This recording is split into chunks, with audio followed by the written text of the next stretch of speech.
Hello student, welcome to our YT Pathshala explore ଶସ୍ୟ ଉତ୍ପାଦନ ଓ ପରିଚାଳନା। ଆମେ ଜାଣିବା ନା ଶସ୍ୟ କ'ଣ ଜାଣିବା ନା ଶସ୍ୟ କହିଲେ କ'ଣ ନା ପିଲାମାନେ ନା ଆମେ ଯେତେ ସବୁ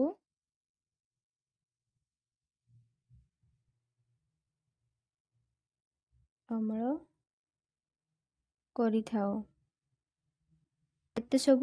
କରିଥାଉ କିମ୍ବା ଚାଷ କରିଥାଉ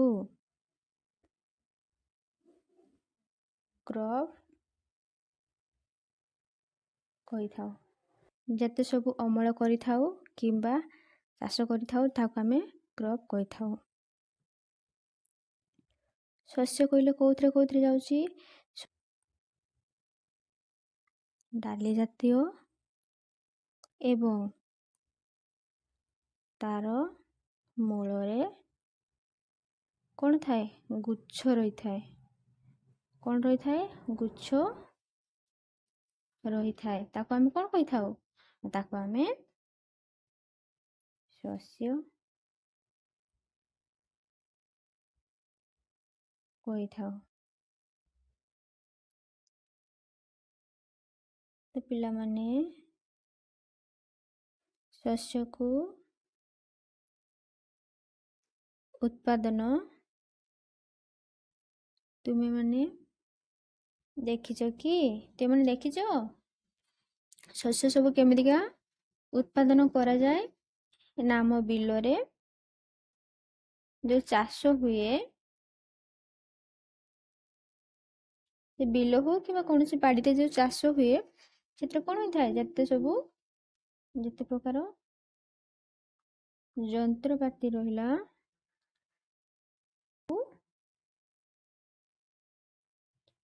ବ୍ୟବହାର କରାଯାଇଥାଏ। କ'ଣ କରାଯାଇଥାଏ? ନା ବ୍ୟବହାର କରାଯାଇଥାଏ। ସବୁ ଯନ୍ତ୍ରପାତି ବ୍ୟବହାର କରାଯାଇଥାଏ, ଯେମିତିକି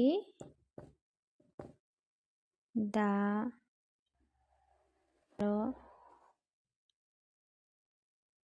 ଲଙ୍ଗଳ, ଇସ ଇତ୍ୟାଦି। ଯେଉଁ ଚାଷ ହୁଏ, ଚାଷ ଟାଇମରେ ଏଗୁଡ଼ା ସବୁ ଯନ୍ତ୍ରପାତି ଲାଗିଥାଏ। ଆଉ ତାପରେ କ'ଣ ଲାଗିଥାଏ? ଟ୍ରାକ୍ଟର ବି ଦେଖିଛ କି ନାହିଁ?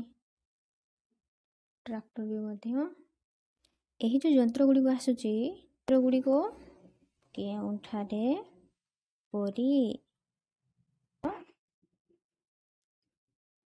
କହିଲ? ଏଇ ଯେଉଁ ଯନ୍ତ୍ର ଗୁଡ଼ିକ ଆମେ ଦେଖିଲେ, ସେ ଯନ୍ତ୍ର ଗୁଡ଼ିକ କେଉଁଠାରେ ଓ କିପରି ବ୍ୟବହାର କରାଯାଏ? ଦେଖିଥିବ ପ୍ରାୟ ଯେଉଁମାନଙ୍କ ଘରେ ଚାଷ ହେଉଥିବ, ପ୍ରାୟ ପିଲା ସେମାନେ ଦେଖିଥିବ। ଆଉ ପ୍ରାୟତଃ ବିଲକୁ ଯାଇଥିବ, ଯେଉଁ ପିଲାଙ୍କ ଘରେ ବିଲ ଚାଷ ହେଉଥିବ ପ୍ରାୟତଃ ସେ ପିଲା ପ୍ରାୟ ଦେଖିଥିବେ ବିଲକୁ ଯାଇକି। କିନ୍ତୁ ବାକି ପିଲା ହେଲେ ବି ତୁମେ ଦେଖିଥିବ କି କେମିତି କ'ଣ ସବୁ ଯନ୍ତ୍ରପାତି କେଉଁଠି ଲାଗେ, କେମିତି କ'ଣ କାମ ହୁଏ, ପ୍ରାୟ ତୁମେ ଦେଖିଥିବ। କ'ଣ କରାଯାଏ? କି ଏସବୁ ଯନ୍ତ୍ରପାତି ବ୍ୟବହାର ହୋଇକି ଆମର ଚାଷ କରାଯାଇକି ଅମଳ ହୁଏ। ତାହାକୁ ଆମେ କ'ଣ କହିଥାଉ? ତାହାକୁ ଆମେ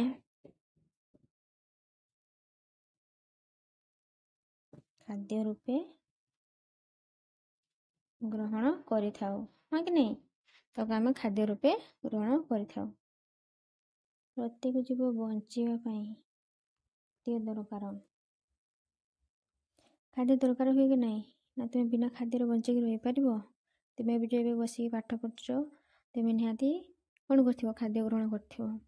ପ୍ରତ୍ୟେକ ଜୀବ, ସେ କୌଣସି ମଣିଷ ହଉ, ସେ କୌଣସି ଜୀବ ହଉ, ଜନ୍ତୁ ହଉ, କି ଛୋଟ ପିମ୍ପୁଡ଼ିଟିଏ ହେଲେ ମଧ୍ୟ ତାକୁ ବଞ୍ଚିବା ପାଇଁ କ'ଣ ଦରକାର ହୋଇଥାଏ? ତାକୁ ଖାଦ୍ୟ ଦରକାର ହୋଇଥାଏ। ଉଦ୍ଭିଦ ମାନେ ସେମାନେ କ'ଣ କରନ୍ତି? ନିଜ ଖାଦ୍ୟକୁ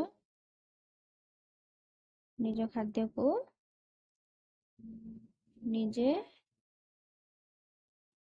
ପ୍ରସ୍ତୁତ କରନ୍ତି। ଉଦ୍ଭିଦ ମାନେ ସେମାନେ ନିଜ ଖାଦ୍ୟ ନିଜେ ପ୍ରସ୍ତୁତ କରିପାରନ୍ତି। ମଣିଷ ସମେତ ପ୍ରାଣୀକୁଳ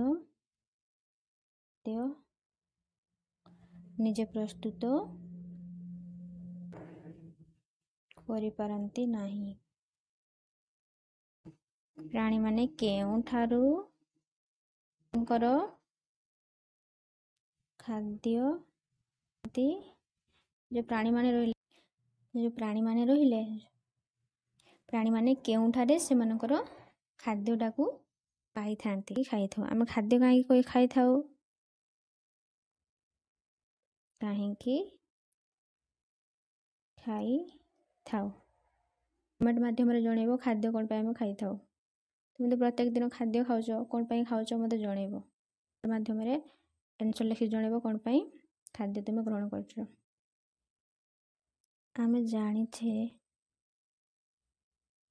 ଆମେ ଜାଣିଛେ କି ଖାଦ୍ୟରୁ କ'ଣ ମିଳିଥାଏ? ନା ଶକ୍ତି ମିଳିଥାଏ। ଶକ୍ତି ମିଳିଥାଏ। ଏହି ଶକ୍ତିକୁ ଶାରୀରିକ ଉପଯୋଗ କରେ। କେବଳ ଶାରୀରିକ କାର୍ଯ୍ୟ ପାଇଁ ସେ କ'ଣ କରିଥାଏ? ଏହି ଖାଦ୍ୟକୁ ଗ୍ରହଣ କରିଥାଏ। ଏହି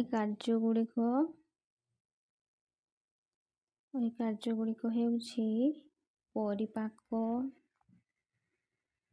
ଶ୍ୱସନ ଓ ରେଚନ ଇତ୍ୟାଦି।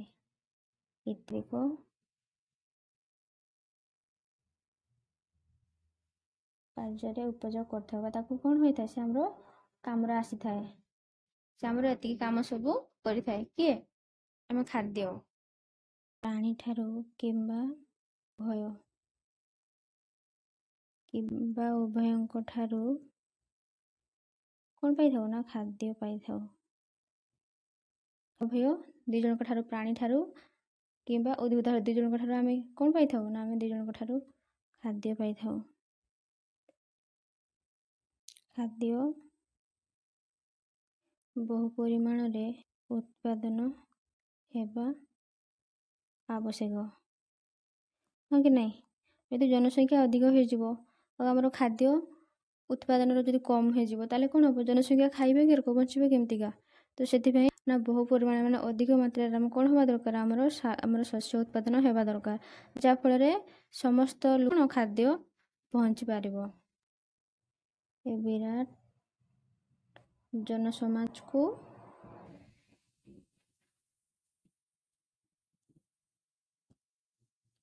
ଖାଦ୍ୟ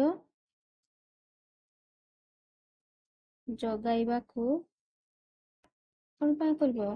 ନା ନିୟମିତ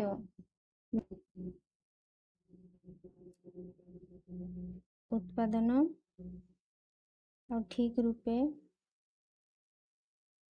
ପରିଚାଳନା, ସୁଷମ ବଣ୍ଟନ ଏକାନ୍ତ ଜରୁରୀ ନାହିଁ। ଦେଖ, ଖାଦ୍ୟ ଯଦି ଆମର ବହୁ ପରିମାଣରେ ଉତ୍ପାଦନ ନ ହେବ ତାହେଲେ ଆମର ଜନସମାଜ ଏତେ ବଡ଼ ଯେ ଜନସମାଜରେ କ'ଣ ହେବ? ସମସ୍ତଙ୍କ ପାଖକୁ ଖାଦ୍ୟ ପହଞ୍ଚି ପାରିବ ନାହିଁ। ତେଣୁ ଆମେ ସମସ୍ତଙ୍କ ପାଖକୁ ଖାଦ୍ୟ ପହଞ୍ଚିବା ପାଇଁ କ'ଣ କରିବା ପାଇଁ ପଡ଼ିବ? ନା ଆମକୁ ଅଧିକ ମାତ୍ରାରେ ଉତ୍ପାଦନ କରିବା ପାଇଁ ପଡ଼ିବ, ଆଉ ତାକୁ ପରିଚାଳନା କରିବା ପାଇଁ ପଡ଼ିବ, ଆଉ ସୁଷମ ବଣ୍ଟନ ଆମକୁ ସୁଷମ ଖାଦ୍ୟ ଯୋଗାଇ ଦେଇପାରିବେ। ଏବେ ଯିବା ଆମେ କୃଷି ପ୍ରଣାଳୀ ନା ଖ୍ରୀଷ୍ଟପୂର୍ବ 10,000 ବର୍ଷ ପର୍ଯ୍ୟନ୍ତ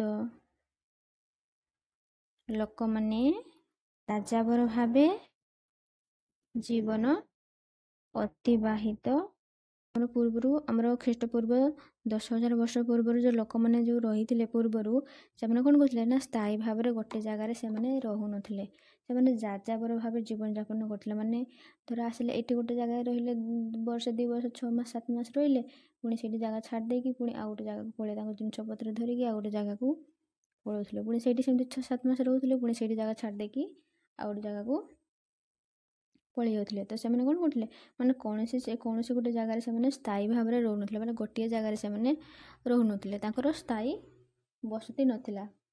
ଠିକ୍ ଅଛି।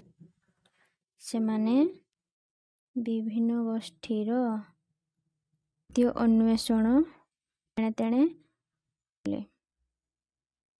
ଏବେ ଯେମିତି ଆମେ ଚାଷ କରୁଛେ, ପୂର୍ବରୁ ତ ସେମିତି ଚାଷ କରୁନଥିଲା, ସେମାନେ ଟୋଟାଲି ଜାଣିନଥିଲେ ଚାଷ କେମିତି କରାଯାଏ। ତ ସେଥିପାଇଁ ସେମାନେ କ'ଣ କରୁଥିଲେ ନା, ଯେତେବେଳେ ତାଙ୍କର ଖାଦ୍ୟ ତ ନିହାତି ଦରକାର ନା, ଖାଦ୍ୟ ଗ୍ରହଣ କରିବା ପାଇଁ, ନିହାତି ବଞ୍ଚିବା ପାଇଁ ତ ଖାଦ୍ୟ ନିହାତି ଦରକାର। ତ ସେଥିପାଇଁ ସେ କ'ଣ କରୁଥିଲେ ନା, କୌଣସି ଜାଗାରେ ଯେତେବେଳେ ସ୍ଥାୟୀ ଭାବରେ ରହୁନଥିଲେ, ସେମାନେ କ'ଣ କରୁଥିଲେ, ଆଜି ରହିଲେ ଏଠି 6-7 ମାସ ରହିଲା ପରେ ସେଠି ଯାହା ଖାଦ୍ୟ ମିଳୁଥିଲା ଖାଉଥିଲେ, ପୁଣି ତାପରେ ଆଉ ଗୋଟେ ଜାଗାକୁ ପଳାଉଥିଲେ, ସେଇଠି ଯାଇକି ସେମାନେ ସେମିତିକା ସେମାନେ ଖାଦ୍ୟ ଗ୍ରହଣ କରିବା ପାଇଁ ଏଣେ ତେଣେ ଘୁରି ବୁଲୁଥିଲେ। ନ ଖୋଜିଲେ ଖାଦ୍ୟ କେଉଁଠି, ଆପେ ଆପେ ତ ଆସିବନି ନା ଖାଦ୍ୟ। ତ ସେଥିପାଇଁ ସେମାନେ କ'ଣ କରୁଥିଲେ, ଅନ୍ୟ ଜାଗାକୁ ଯେତେବେଳେ ସେମାନେ ପଳେଇ ଯାଉଥିଲେ, ଟ୍ରାନ୍ସଫର୍ ହେଇଯାଉଥିଲେ, ସେଇଠି କ'ଣ କରୁଥିଲେ ନା, ଖାଦ୍ୟ ଗ୍ରହଣ କରିବା ପାଇଁ ସେମାନେ ଏଣେ ତେଣେ ଘୁରି ବୁଲୁଥିଲେ। ଖାଦ୍ୟକୁ ଗ୍ରହଣ କରିବା ପାଇଁ ଏଣେ ତେଣେ ବୁଲୁଥିଲେ, ତେଣୁ ସେମାନେ କ'ଣ ଖାଉଥିବେ ସେପଟେ? ସେତେବେଳେ ତ ରୋଷେଇ କରିବା ପାଇଁ ବି ଶିଖିନଥିଲେ ନା। ଏବେ ଯଦି ଆମେ ରୋଷେଇ କରିକି ଗରମ ଗରମ ଖାଇଦେଉଛେ ଭଲ ମନ୍ଦ, ସେତେବେଳେ ତ ସେମିତି ନିଆଁ ଜଳା ହିଁ ଏତେ ଶିଖିନଥିଲେ, ମାନେ ପୂର୍ବରୁ ଶିଖିନଥିଲେ। ନିଆଁ ଜଳା ଯେତେବେଳେ ଶିଖିନଥିଲେ, ରୋଷେଇ କରା କେଠି ଜାଣିବେ? ଫଳ ଓ ପନିପରିବା ଖାଉଥିଲେ, କଞ୍ଚା ଫଳ ଆଉ ପନିପରିବା ଖାଉଥିଲେ। ଆଉ କ'ଣ ରହୁଥିଲେ ସେଠି, କ'ଣ କରୁଥିଲେ, ପ୍ରାଣୀକୁ ମାରିଦେଇକି ଖାଉଥିଲେ, ଶିକାର କରି ଖାଉଥିଲେ। ଫସଲ କାହା ସମ୍ପର୍କରେ ନା, ଫସଲ। ଏବେ ଆମେ ଜାଣିବା ଫସଲ କାହାକୁ କୁହାଯାଏ। କୌଣସି ପ୍ରକାର ଗୋଟିଏ ଉଦ୍ଭିଦ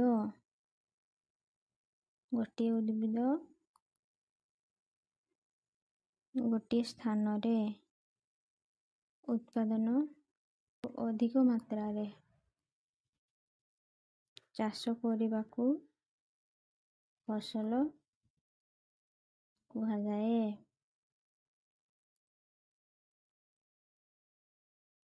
ତାକୁ ଆମେ କ'ଣ କହିଥାଉ ନା, କାରଣ କିଏ ଯିବେ, ଗହମ ଉତ୍ପାଦନକୁ ଗୁଡ଼ିକ ବିଭିନ୍ନ ପ୍ରକାର।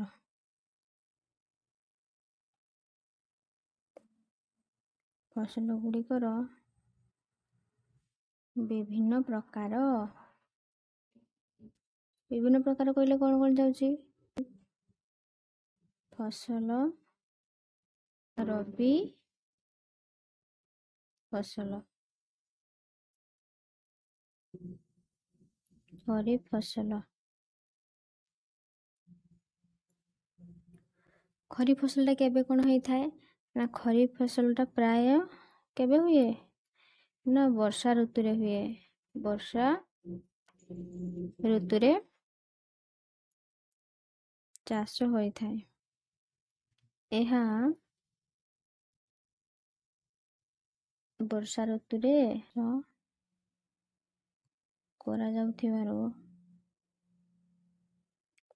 ଚାଷ କରାଯାଉଥିବାରୁ ଏହାକୁ କ'ଣ କୁହାଯାଏ? ଏହାକୁ ଖରିଫ ଫସଲ। ଏହାକୁ ଖରିଫ ଫସଲ କୁହାଯାଏ। ଇଏ ଅମଳ କେବେ ହୁଏ ନା, ଇଏ ଜୁନରୁ ସେପ୍ଟେମ୍ବର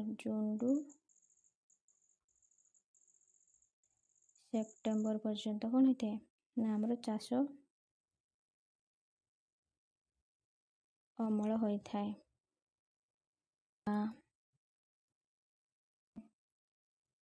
ଆଉ କ'ଣ ନା, ଚିନାବାଦାମ ଇତ୍ୟାଦି ହେଇଥାଏ ନା, ଅମଳ କରାଯାଏ। ଯିବା ଆମେ ରବି ଫସଲ।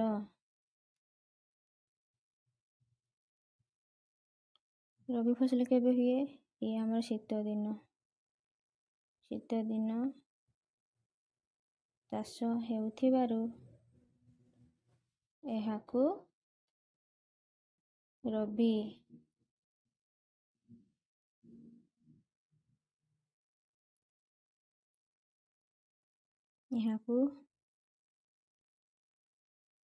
ରବି ଫସଲ କୁହାଯାଏ। ଏହା ଅମଳ କେବେ ହୁଏ ନା, ଅକ୍ଟୋବରରୁ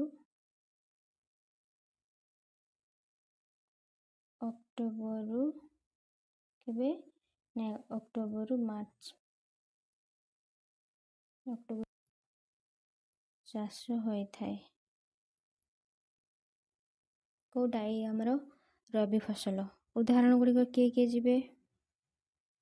ଉଦାହରଣ ଗୁଡ଼ିକ କିଏ ଯିବେ ନା ଗହମ,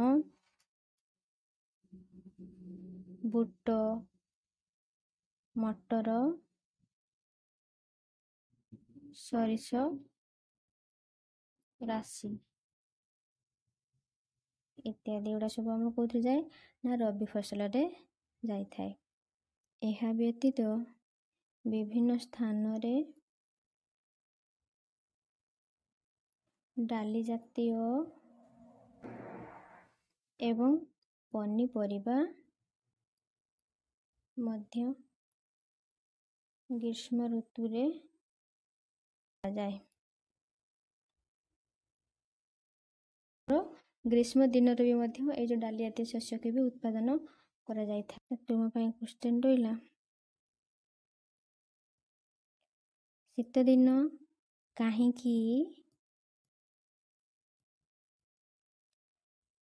କାହିଁକି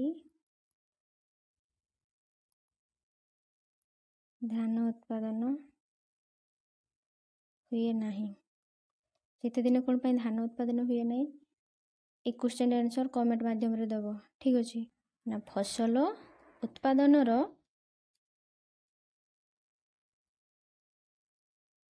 ମୌଳିକ ପ୍ରଣାଳୀ। ଏଇ ଯେଉଁ ଫସଲ ଉତ୍ପାଦନ ହେଉଛି କେଉଁ ପ୍ରୋସେସ୍ ଦେଇକି ଆମର ଫସଲଟା ଉତ୍ପାଦନ ହୋଇଥାଏ।